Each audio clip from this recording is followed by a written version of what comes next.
everyone, and welcome to another episode of the Green Living Chats podcast. I am your host for this episode, Daniel Hagan. In this episode, we are joined by Professor Benjamin Lamptey, who is one of Africa's finest minds in climate science and meteorology. In the last 3 decades, Professor Benjamin Lamptey has been a key figure in the development of Africa's climate research and operations. In fact, he was one of the contributors of the recent IPCC AR6 reports and has also served as acting director and deputy director of the Africa Center of Meteorological Applications for Development, ACMAD, in Niger. We invited Professor Benjamin Lamptey for us to discuss why Africa's climate research is struggling, and we find no one better to have this kind of discussion with than Professor Benjamin Lamptey at this moment. We hope that you're going to learn a lot from what he says, and we hope that his words will challenge you and will bring you to the point of critical thinking in climate science, especially in Africa's climate science. Here we go.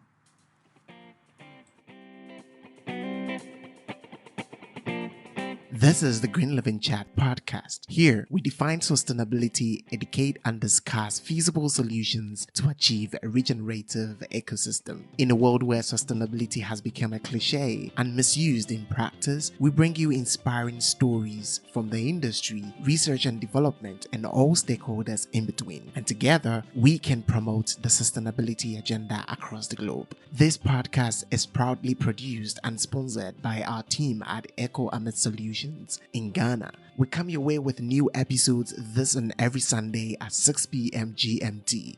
So dear Green Chatters, let's get started.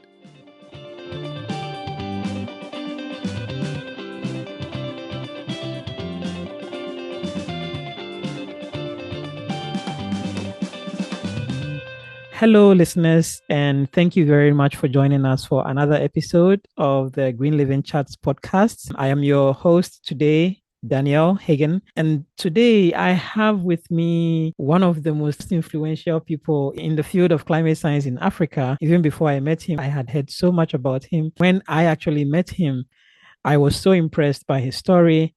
I was so encouraged by his story. I want, as many of us listening to this episode, to come to find some encouragement from his story and what he's doing. And more importantly, we want to also address some of the challenges that Africa is facing in terms of climate science. Listen to Professor Lamptey's advice for us, young scientists, those in mid-career levels, and those even in the advanced levels, whatever we could be learning from Professor's words. And then look forward to helping Africa to reach some levels in our climate science, which is very, very important for the future of the continent. And so, once again, joining me this evening is Professor Benjamin Lamptey. Professor Lamptey, you are very, very welcome to our Green Living Chats podcast. Thank you. Thank you. Yeah. Thank you so much for being with us. So, Prof, we will go straight into our conversation because we want to learn more about you. So, the first thing we want to learn about you, Prof, is could you tell us about your journey in science? To know what are some of the challenges you had. Please feel free to go as far back as possible, and and then tell us some of the steps that you have taken to bring you to this point, and what it is that you have really enjoyed throughout this whole journey. Oh, wow. That's it. Okay. So basically, I started science from Winneba Secondary School, where I did my O-levels, and then I continued at the Accra Academy, where I did A-levels. But I had to do the A-levels on part-time basis because life was not that smooth. So I had to be on my own, and then I went through the science. Many of my seniors were encouraging me to change from science. Those days, business was growing up. The commercial subjects were growing up, and they thought, why would you not change into accounting? Why are you so interested in science? And I said, I know accounting is important. I know economics is important, but I don't think that's my interest. I want to stick to my interest. So I stuck to my interests and eventually got to KNUST, Kwame Nkrumah University of Science and Technology, where I read physics. Oh, nice. Originally, my aim was to read mathematics in the university, but I have been interested in physics for a very long time, from O-levels and everything. So when I was thinking of going to do mathematics in the university, I thought, why now? Why are you moving away from the physics? You can still do the mathematics even when you are still doing physics. So it shouldn't be a problem. So I went in for the physics and then I graduated from the physics. But I did my national service in Sunyani, Brongafo region, Sunyani Secondary School. And I was there when I gained employment to Ghana Meteorological Agency. So I came in to the Ghana Meteorological Agency from the teaching field. I was teaching physics. Okay. So basically, I didn't give up teaching, even when I was in the Ghana Meteorological Agency. I was still teaching part-time. Okay. And I was teaching physics and mathematics. And later on, when I got my training in meteorology, I added meteorology. Okay. So my first training in meteorology was as a weather forecaster at the UK Met Office College. It used to be in Shinfield Park, Reading. Wow. So I did a forecasting course there, and then went back to Ghana, joined Ghana Meteo, worked for some time. I came back for the master's at the University of Reading in applied meteorology. So from there, why is in Ghana Meteo? The truth of the matter is I was head of climatology. I was moved from forecasting to climatology. So I was in charge of data processing, the data scrutiny, the archiving, and all those things. And at the time that I was transferred from weather forecasting to climatology, Ghana didn't have a computerized database. Oh, okay. Fortunately for me, I had a team. We were of like mind, and we thought it is very important at this stage to make sure that we get a computerized database for the National Weather Service. Yes. It's the country, the whole country. Yes. So we have to put meteorology down and go on to database management, see what we can do there. Eventually, a project came along, and we got computers from the project. It was a national project, Ghana Environmental Resource Management Project, and got some training as well in the software that we were going to use for the climate database management system. We got it in UK, the same University of Reading. Wow. So we came back, and then the next target was to make sure we computerize these things, the records.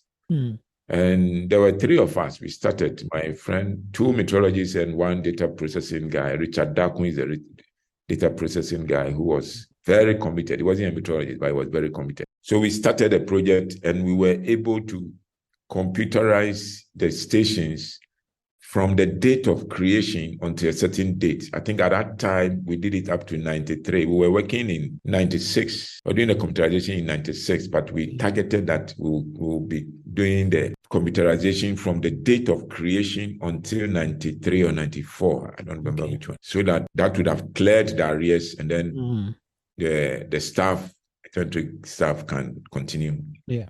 So we were able to do that. But along the line, I had to leave for Reading, like I said, for my master's. Okay. So I left to Reading to go and do my applied meteorology. Then from there, I did a diploma in computing information systems. Wow. In UK, the same UK. That was motivated by the fact that we saw the need for IT when we decided to computerize the records. And at that time, the Med Service didn't have an IT unit. And we were learning the computing ourselves and then managing the database and doing everything on our own. So I thought this is an opportunity to actually learn it in a professional way. Yes. So I did this diploma in computer information systems. It's a postgraduate diploma, 1 academic year in UK. Then from there, I went to Penn State University in the US, Pennsylvania State University, where I did another master's, but this time it was pure meteorology. It was more detailed, 2-year master's, where I did that and then move on to do a PhD in Geosciences. Wow. With a minor in high performance computing. I got the privilege to work with, at that time, climate change was now coming up. And one of the prominent people in climate change was in Pennsylvania State University. He used to be invited to the US Senate. He goes to the Senate to brief the senators on climate change.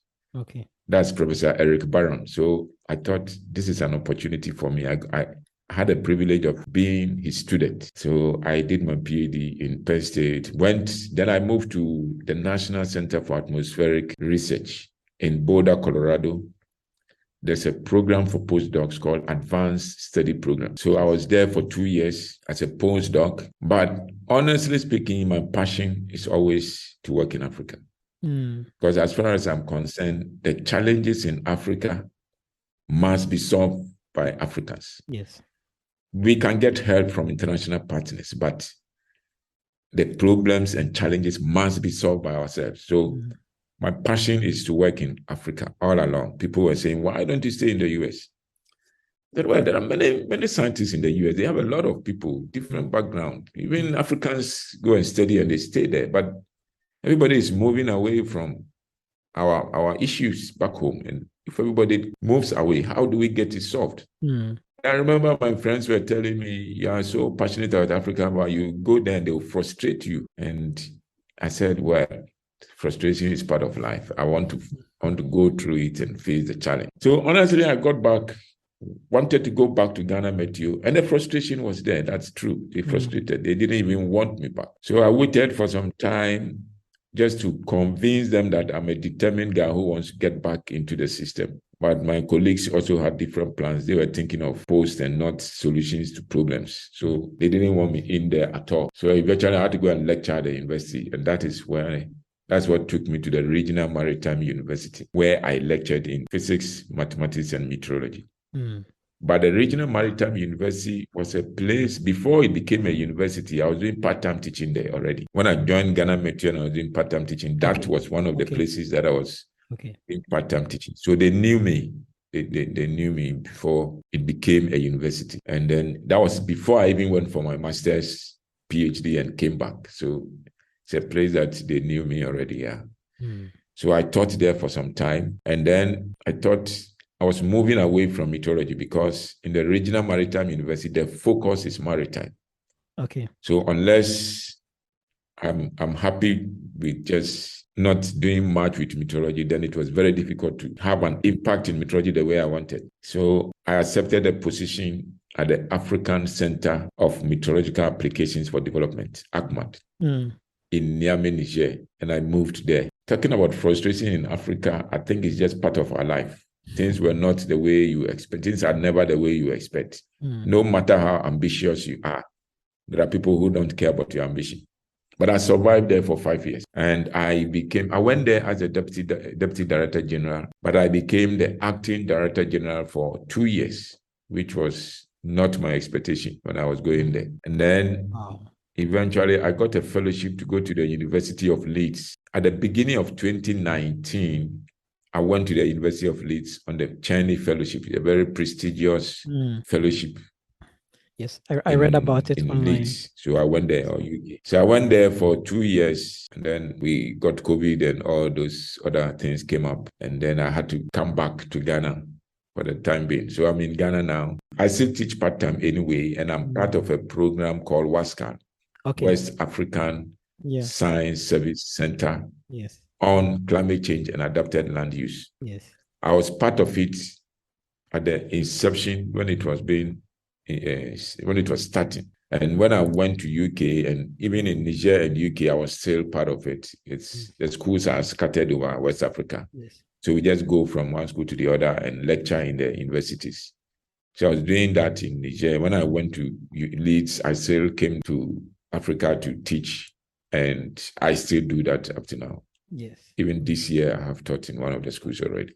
Oh. So that's my story. Wow. That's quite a journey. And there's just so much that I think we could feedback from that story. I see that you've been very active in the whole climate research of Africa, apart from what you have done academically and also in the conversations and the projects that have gone on. I also know some of the other participants of WASCO, and they have mentioned you as well. And so throughout all your experience here, could you tell us some of the advances that have been made? Because I know, I know, as you were saying, there's a lot of frustration in the system, but what are some of the advances that you've seen, say, the last 2 decades in Africa's climate research that maybe have made an impact? So one thing I forgot to add before I come to your question is I'm also a lead author on the IPCC Working Group 1. Yes. That's Intergovernmental Panel on Climate Change. That's very important. Working Group 1. I actually worked on the chapter 10, linking global to regional climate change. Wow. Yeah, so that's also something that I forgot to mention. Very good. Now, what I would say has been an advancement, I will call it an advancement because it's a foundational issue, is the rate at which the training in climate science has expanded in Africa. All right. I think it's the beginning of the advancement, the foundational issue for advancement. Training, capacity building, university education is a foundational issue for advancement. So the rate at which the growth of the educational aspect of climate science in Africa, I think is impressive. I think that has been very, very impressive. During our time, let's take Ghana. It was very difficult to be able to do something on climate science in Ghana without having to travel outside Ghana. Okay. But as I speak now, that's not an issue. Oh, that's nice. That's not an issue at all. It's expanded a lot. I mean, there are many universities who are into climate science now. Okay. Even at the graduate level, they've moved to graduate level and all things like that. Wow. So I think that is very impressive. Because if we want to address issues, we need this infrastructure. We need to have a system in place that we can use. And if we lay the foundations very well, then we can build on it. And this is foundational. So I think that is what is commendable to me. I was actually going to ask you about how the universities are responding to the field of climate science, but it looks like you have covered that. So I'm happy to hear that there is advancement in that area. That's very, very good. But there's one caveat there. The notion that once you develop yourself, you have to move to the university. I don't think it's a good thing for us. Once, if you are working in the weather service, and you develop yourself to the PhD level, the mindset is that you have to move to university. Yes. And I don't think that is very fruitful. Yes. That is very encouraging. That's a very good point. I don't think that's encouraging at all. Because if we really want to solve problems, then we should have people in both communities who can talk at the same level. Yes, yes. If all the qualified people move into research, let's say all the qualified people go to the university to lecture and train people to come. Those people become qualified. They also go and join them in the university. So you are leaving the operational community with less qualified people. Yes.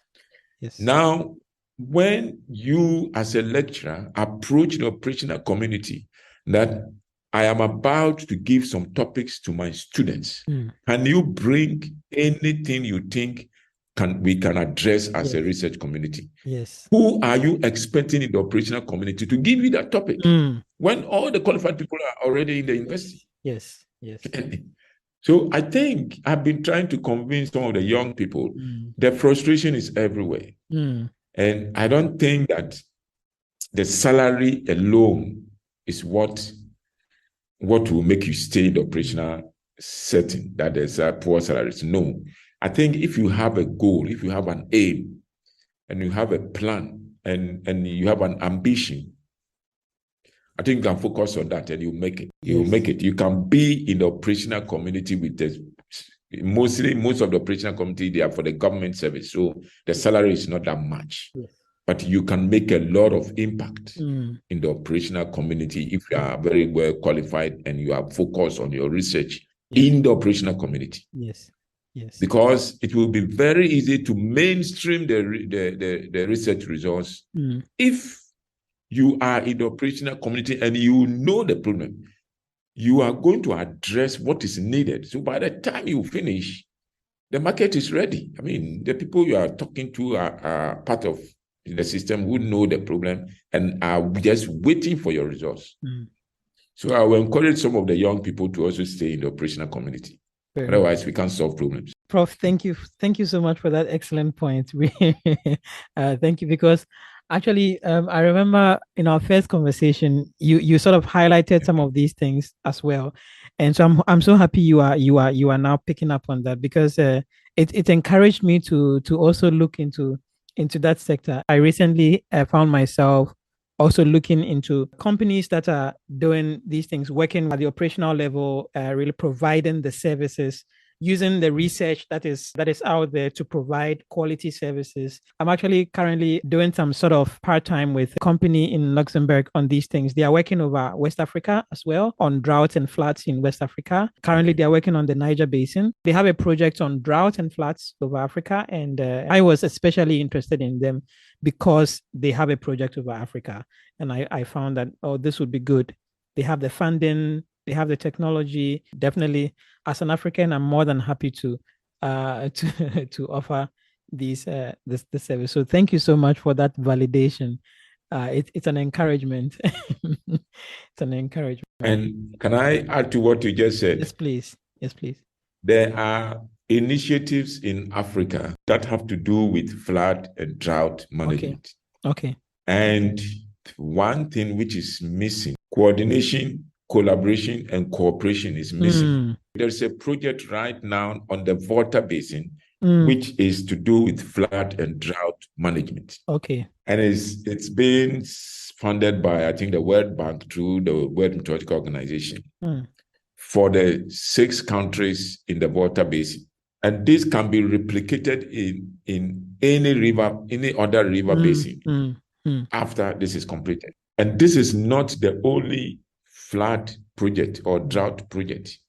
There are other ones. So I think the issue would be to collaborate with the Luxembourg company you are talking about. The issue would be to collaborate with Africans so that they are not doing it for Africa. They are not just sitting there and doing it over Africa, but they should collaborate with Africans so that the thing will be sustainable. Africans can take up, you can build capacity, and Africans can work on it. And otherwise, you are just doing it for the Africans. And when you run into obstacles or there are certain hinges with funding and things like that, then it ends there. It's just a project which will run for some time and stop. If you build capacity and collaborate with the people, especially those in operations, it's very easy to collaborate with the researchers. Very, very easy. You will get them. Yes. So if you involve the operational community as well as the users, there are 3 communities I always have in mind when you are doing this. All the 3 communities should be involved. And that's the concept of co-production. And by co-production, I'm not only talking of the producing, I'm talking from design stage to feedback stage. Right from the design stage, there should be co-design, co-production, co-evaluation and validation, everything, and then feedback. That whole process involve all the 3 communities: operational community, research community, and the user community. And the thing can be sustainable. It can easily be mainstreamed if we do it that way. If we approach it that way, That's definitely a very good advice. Really, really good advice.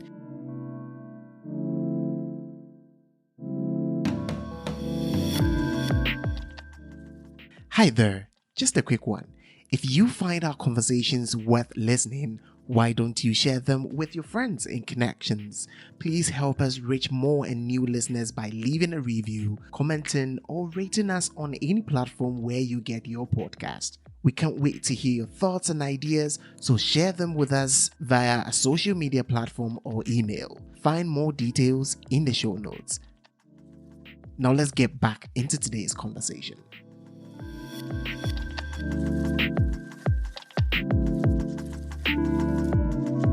Prof, I'm wondering, in your experience, how have you found the African continent, collaboration within the continent itself, do you find us willing and making it a reality to collaborate together? How is that looking like? That is something which is really on my heart. That's one of the areas that I am very concerned about. Africans on our own do not willingly collaborate within South. It's changing a little bit. I'm coming into contact with people who are of like mind now, but it's in the minority. We collaborate when there is a project led by the global north, which requires our collaboration. That's when we collaborate.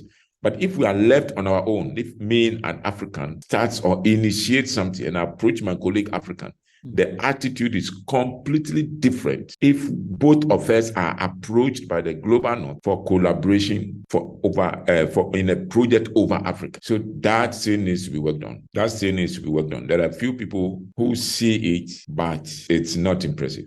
It's not impressive. The Africans left on their own to collaborate. It's not impressive. Very, very true. I think this reminds us of the saying, charity begins at home. As we are talking about all these challenges that are going on, I'm so happy that you were one of the lead authors of the Working Group 1. I want to know, how is Africa responding to the climate crisis? Do we see ourselves becoming more aware of it? And within Africa itself, are we urgently responding to this? What are some of the reasons why maybe if we are not enthusiastically responding to this, why are we not doing so?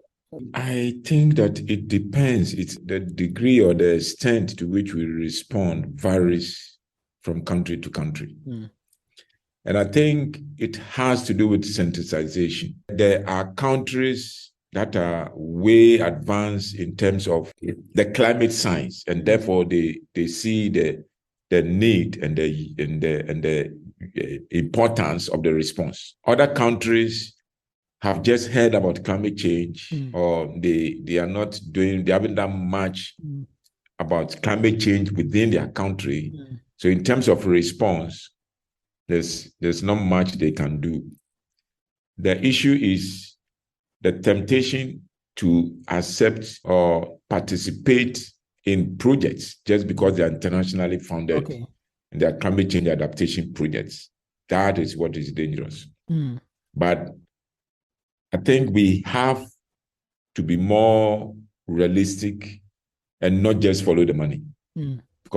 Because we think there is money in the climate change adaptation project, so we just go in for. What are you adapting to if you don't even know how your climate is changing? Yes, exactly. There are standard methods of adaptation. But we know that if you take just one country, the extent to which the climate will change over that country is so different. The cultures in the different parts are unique.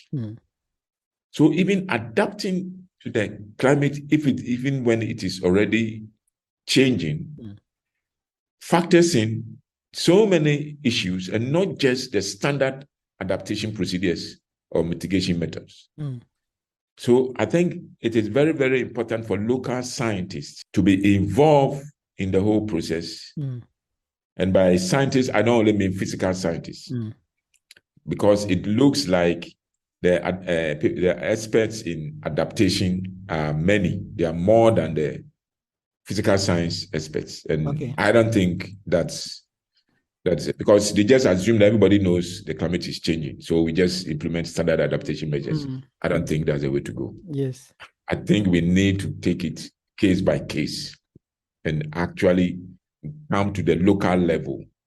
The regional level is just better than just doing things at the global level.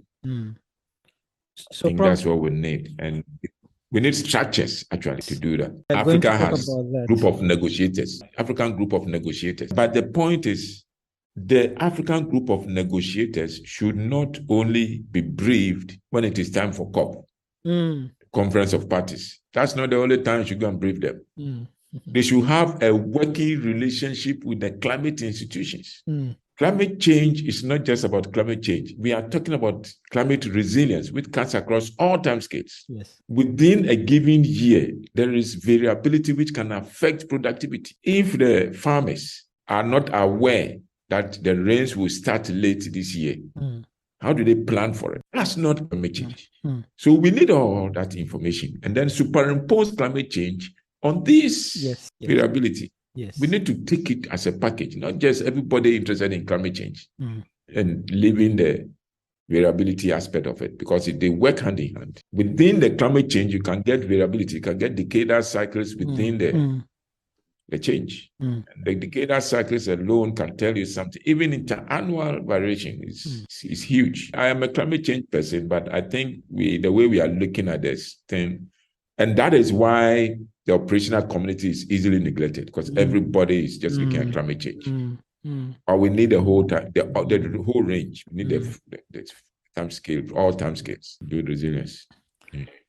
That's that's very good advice. I recently interviewed a PhD student from Sweden, Isak Stoddard, and he had published a paper with about 22 other authors. Most of them were involved in the IPCC report, and they are from different fields. And they did a paper called "Why We Haven't Bent the Emissions Curve After 3 Decades." And they looked at 9 different themes. It's a very long paper that they did. They looked at 9 different themes, trying to understand why we haven't done that globally.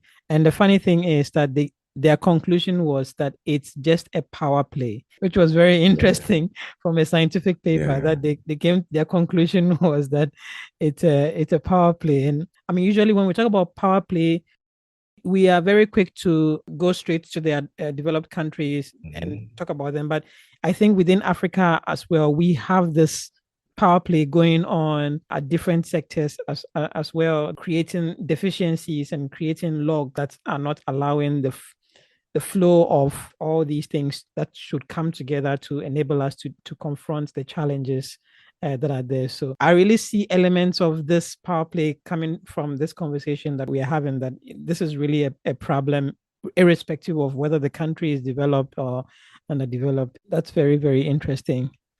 Yeah. And I think we should be mindful of having square pegs in round holes. Just because we have our personal interest or there's money there. I think that is something which is happening in Africa. It's happening. It's not like the people don't know the right thing. It's not like they don't know. They know.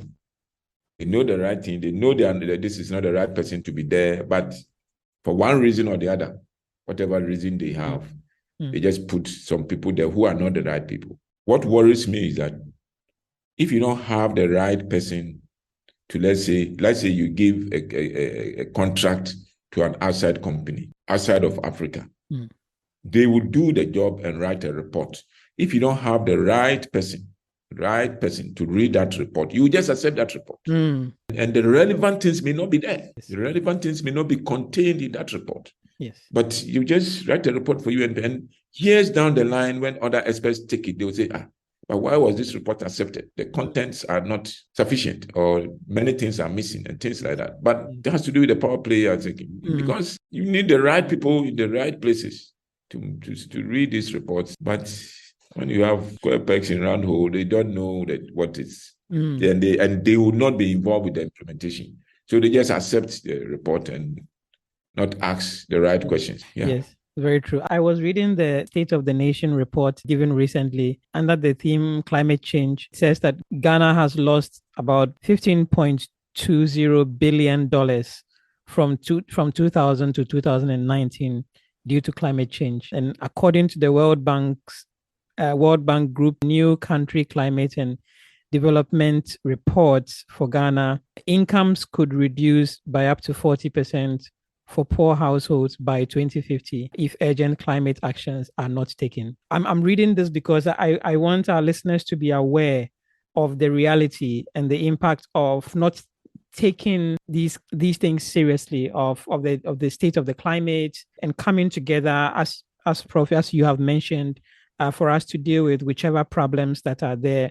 Not just focusing on climate change, but really the entire climate system of Africa, because that's where our water is coming from, that's where our food is coming from. It's going to impact all of these things. So These are definitely important conversations to carry on in Africa as well. So I'm thinking, while you were at ACMAD in your role as Deputy Director General and Acting Director General, are there any lessons that you learned? Because I believe this is where, in a way, the heart of Africa's climate research and conversations are going on. I think the lessons, if talking about lessons learned there, I go back to the 3 C's. The collaboration, cooperation, and coordination. Okay. I think ACMAD is a unique place to facilitate these things I'm talking about on the continent. ACMAD is a Pan-African center. So ACMAD, in terms of climate, is like African Union in terms of socioeconomics and politics. So if we do that mapping, one-to-one mapping, the way the African Union works with the regional economic communities, which in turn work with the countries, that is missing. In terms of the climate side, there are regional climate centers which should be collaborating and working with ACMAD more than they are doing now. Okay. It's not like they are not doing it at all, but the way they are doing it now is not enough. Okay. And I think if that can be strengthened, the climate science can come up, because all these regional climate institutions are supposed to be working with the universities as well. So it will trickle down from the continental to the regional to the national. Yes. If you take Europe, most of the med services are strong. UK Met Office is strong, Meteo France is strong, Danish Geological Agency is strong, Belgium, all of them are strong. Yeah. But they have the European Center for Medium Range Weather Forecast, and they patronize it so well that you wonder, because they are strong. At the national level, they're already strong. Yes. But the way they run ECMWF is making it very strong. Take US. US is like many countries coming together, but look at the structure they have for climate science. Weather and climate. Talking about regional climate centers, US started it before WMO picked it up. Wow. US was already running regional climate centers long ago. Yeah, they have the Southeast Regional Climate Center, this Western Regional Climate Center. WMO started promoting these regional centers and climate services in 2009 at a global conference. Oh, okay. US was already doing it in the 90s. So I think we can learn. There are so many things we can learn without committing mistakes that people have. And the collaboration thing is key. If what I would want to see is the regional climate centers viewing ACMAD as a Pan-African center. And if I put it in quotes, they should be working, they should be influencing what ACMAD should do in terms of distributing and sharing the work. Because the regional climate center is unique to the regions. ACMAD is Pan-African, it's continental. So we can easily distribute the work and say, look, all of us need this particular information. So the Continental Center should provide it for all of us. And then regional information pertaining to our regions, we focus on that. And I think that will bring a lot of progress, because that will bring on board the universities. That will bring on board research that can be done at different levels and in different regions easily, and it will be ready for use. I wasn't expecting this kind of response, but this is such a perfect response, because anyone who has done anything with climate science knows what is happening at ECMWF, knows how Europe is patronizing ECMWF, and it's just ECMWF is just getting stronger and stronger and stronger. And as it does, it's also strengthening all the regional and national centers as well. And that's definitely something that Africa should also look forward to doing. So, Prof, I know you have been hinting on this as well, but I want to give you the platform to do this. What is your advice for young scientists or for young interested parties on these issues? Here we are talking about Africans specifically. How would you advise us, those of us who are just starting, those of us in mid-career, how would you advise us? And we want to hear from you, because we know there's a lot that you can tell us and to point us in the right direction. I think that the climate problem or the environmental problem or the climate challenge should be viewed as a developmental problem as opposed to an environmental problem. Okay. That's a starting point. So once you identify it as a developmental problem, you are going to look for solutions which are useful, which can be used by the people on the ground. And in doing that, you will still get the chance to do your science. So I look at it at two levels. The level one is the pure science that you do for scientific sake. But the bottom line is we are doing science for the well-being of society, of humanity, of the environment and everything. That's why we are doing the science. Yes. The problem is we've partitioned ourselves into groups, research community, operational community, user community. So I think, I'm in the research community. I've done my part. I've finished. I leave the resource for the operational community to take it and use it. It's not happening. Okay. It is not happening. The operational community doesn't even read the resource. So we need to think differently. We need to tackle it, identify a problem. And when you identify a problem, you're going to use the science to solve that problem. It doesn't matter whether you are young or not, because building teams can start at any level. Yes. Even in school. I remember when we were in Reading, they introduced something called a team project. Because they said in real life, you can't solve problems on your own. So you have to start learning it whilst in school. Yes. So we have to come together and form a team project as one of our subjects at Reading University. It started with us in our master's program. So that's what we need to do. We need to see the problem as a developmental issue, and the developmental issue has a scientific component, which we shall use the science to address. And in so doing, the concept of co-production, for me, when I say co-production, I'm talking about the whole value chain from design stage to feedback, which is something we normally leave out. Yes. We talk about dissemination of information and ignore the feedback. Yes. It's very, very important. It's about communication. It's dissemination and feedback. Yes. So right from the design stage to the feedback loop, even if you are students, start thinking about what you can do together. You may not have the money, but you may have the structure in place. And when you have funding, you have something to already implement. Wow. Thank you so much for that advice. Thank you so much. Thank you so much for that advice. That's really needed. Before we go, Prof, are there any people that maybe you just want to appreciate? We want to make sure that, you've had the space to do that. So anyone you want to appreciate, family, friends, colleagues that you just want to appreciate by name? I know there are so many people who have been part of your journey. You can't finish mentioning all the list, but just there's any people you just want to appreciate. Yeah. I normally am afraid to do that most of the time because of the probability of leaving out some people.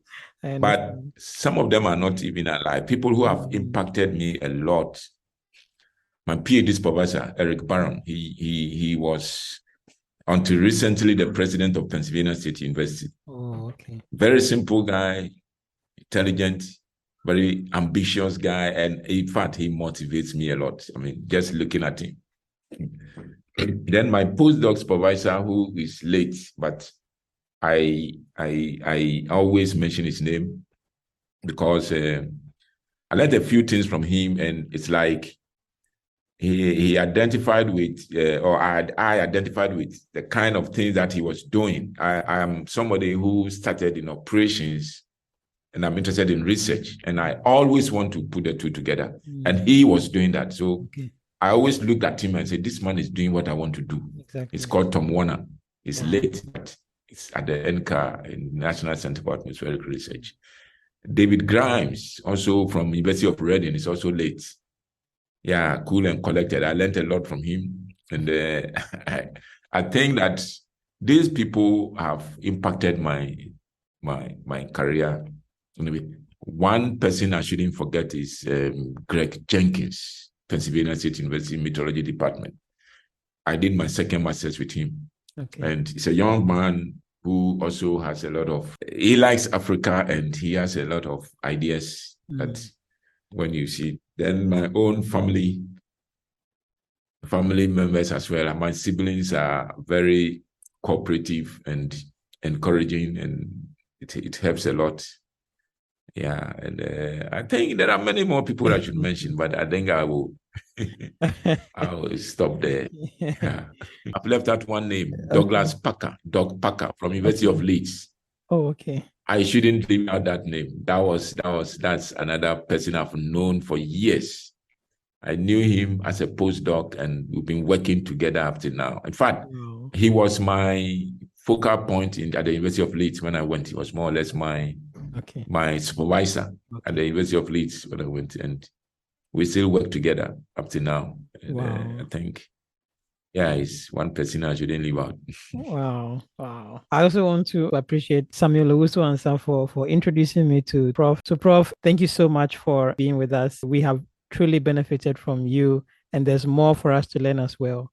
Thank you for joining us in this episode where we discussed why Africa's climate research is struggling with Professor Benjamin Lamptey. We hope that you have been challenged as you've heard him and his advice to the young scientists that are coming up. And we hope that he's also challenged us to think critically about this problem. We look forward to your feedback on this episode, and do check out our other episodes that would also complement the discussions that we've had here. Until then, live green. Hey there. Thank you so much for sticking to the end of this episode. Now there is a call to action. So why don't you engage with our community of green charters on our social media platforms? Find more details and links in the show notes. Get involved with the podcast by emailing us at glcpodcast@echoamitsolutions.com or DM via our social media platforms. We cannot do the same things expecting different results. The urgency of climate change demands actions now and not in 2050. So, dear Green Chatters, see you on the next episode, and remember, live green.